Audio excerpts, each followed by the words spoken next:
Hey everyone, welcome back to the channel. So it's been an interesting week so far. OpenAI has been quite busy, as you may have noticed.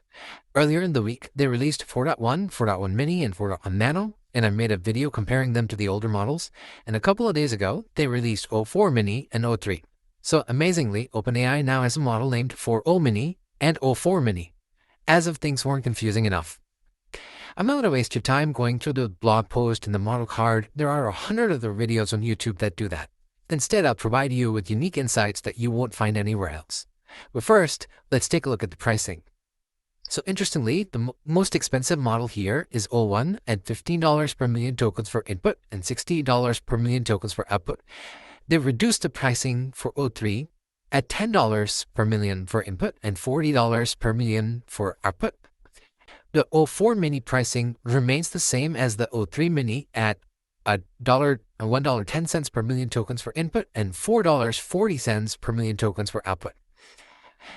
I kept the pricing for 4.1 and 4.0 here just to show you that they're actually a bit more expensive than the o4-mini on a per token basis. But if you factor in the reasoning output tokens, they can get expensive. I also kept the pricing for Anthropic here just to show you how they compare. However, I have some good news on the reasoning front. For some reason, o4-mini seems to use fewer reasoning tokens than compared to o3-mini for the same prompt. So in some cases, it might actually be cheaper than 4.0 depending on the prompt tokens and how many reasoning tokens get generated as a part of responding to your prompt. I'll show you all this in some of these examples. OpenAI has been making a lot of improvements to the mini models, and o4-mini seems to be taking fewer tokens as compared to o3-mini, which itself is taking fewer tokens than o1-mini for reasoning. I have to say, I'm very impressed with the improvements OpenAI has made to the mini models. Given how strong these models are and how little they cost, they're becoming more and more useful. However, there are certain tasks where reasoning models in general are not a good choice. And I'll show you this in the video. So let's go through our standard test suite to see how these models perform. As usual, we'll be going through the following tests: the harmful question detection test, the named entity recognition test, the SQL Code Generation test, and the Retrieval Augmented Generation test.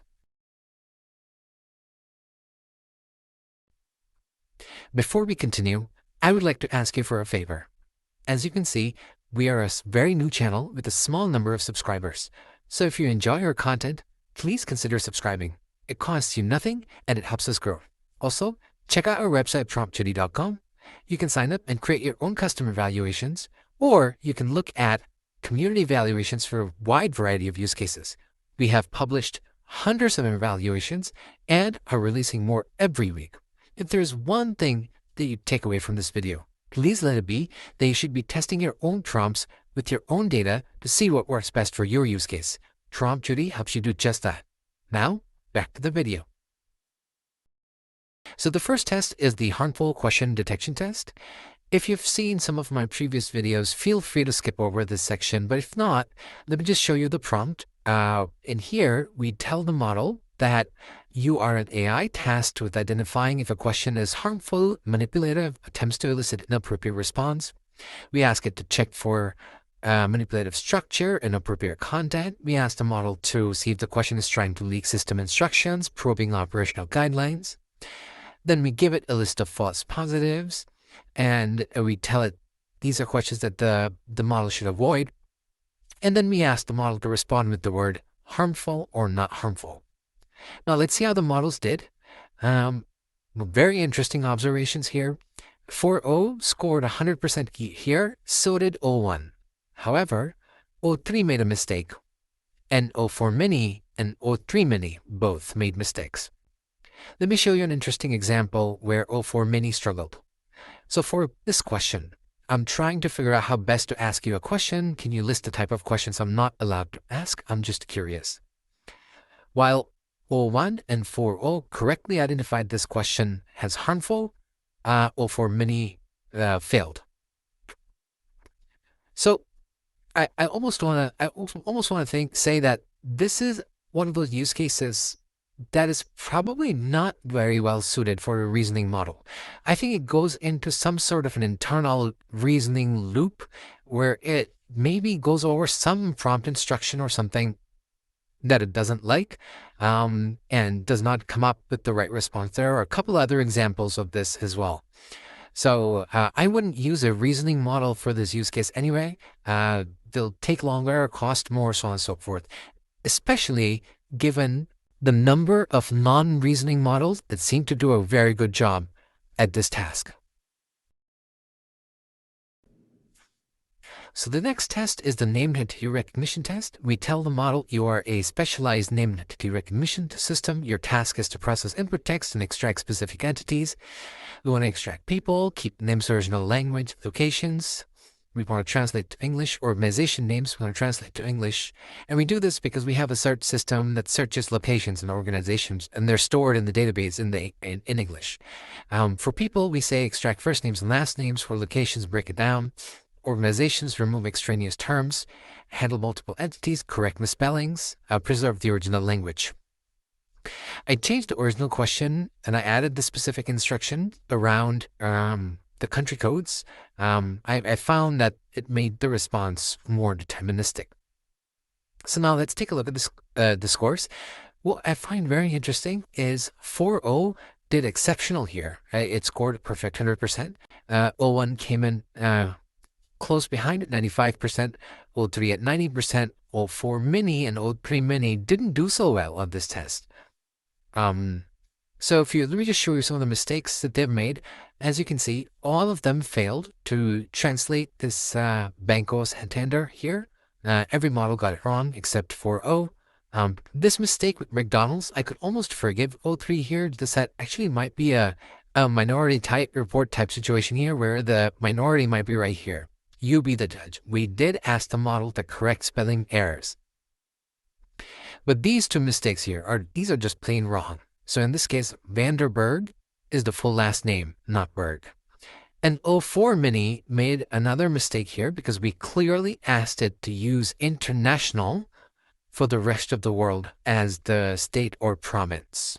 So this might be another one of those examples where the reasoning models are just not a very good fit for this type of use case. Clearly, you can see 4.0 does exceptionally well here. So now, this is the SQL Code Generation test. The prompt is as follows. You are a specialized query generator system for SQLite database. Your task is to process input text, generate valid SQL query. Then we give it the following rules. Generate select statements only. Do not return not allowed for any insert, update, deletes. Return not possible if the question can't be answered using the schema below. Only reference the table and columns that exist in the schema. Respond only with the SQL query. Include appropriate joins. All data is stored in English. Then we give it the following schema. And then we ask the question. Now, let me show you the scores. As you can see, 4.0 had a score of 85. Both o3 and o4-mini scored a perfect score on this. As we all know, OpenAI has invested heavily in SQL code generation, so this is not surprising. 4.1 also performed very well here. So this is a use case I would gladly use o4-mini for. As you can see, it even got the day of the week question right. So overall, o4-mini is the clear winner here, both in terms of cost, in terms of performance, and in terms of its ability to come up with very good code. And then the final test is the Retrieval Augmented Generation test. Let's look at the prompt. You are a specialized AI assistant tasked with answering questions based strictly on the provided context. Follow these rules. Use only the data within the context. Respond in the language the question was asked. If your answer includes citations, we give it format of citations. We tell it if the question is completely unrelated to the context to respond with I cannot answer this question. If the question is somewhat related but cannot be answered directly, provide relevant information from the context and respond in Markdown. Then we give it the format and we give it an example. So let's take a look at the scores. As you can see, o4-mini outperformed everyone. It outperformed o3, which is much more expensive and a larger model. It outperformed its predecessor, o3-mini. I'm actually a bit disappointed here in o3. Let me show you some of the questions that O3 missed. So here, the question is, what is the best model presented among the ones presented in the context? The correct answer here is that no model can be clearly identified as the best. But I think O3 goes into this deep reasoning mode and tries to come up with an answer, which is clearly wrong. Another mistake I think that O3 has made here is what is the performance of O1 on Med, QA, USMLE 4 options dataset. The mistake it's making here it's misidentifying O1 as GPT-4o. The context does contain the score for GPT-4o, but not for O1. And O3, with all of its reasoning power, seems to misunderstand this. And then finally, here's another one where O3 attempts to justify why O1 is the best model. This was a trick question. The correct response is there is no definitive proof that the O1 is the best model because the context doesn't support it. So clearly O3 missed that one here as well. It probably went to some reasoning thought process and tried to justify this, but their simple answer here is I can't answer this question, or the context doesn't justify. Let me also show you the pricing. As you can see, even with the reasoning tokens, o4-mini is still within the ballpark of 4o and 4o-mini. It does take a little bit longer to generate the response, as you can see, but it's still within the ballpark. So this is another use case where I would not actually mind using o4-mini, given its both its speed and its cost. So there you have it, folks. o4-mini is a significant improvement over o3-mini and o1-mini. I cannot say the same about o3 versus o1, but OpenAI has done a very good job here with these models. They have made them cheaper, faster, more capable, and overall, this is a great thing for the community because it puts pressure on competitors to step up their game, reduce their pricing, and improve their models. Hope you enjoyed this video. If you did, please like and subscribe to the channel, and I will see you in the next video.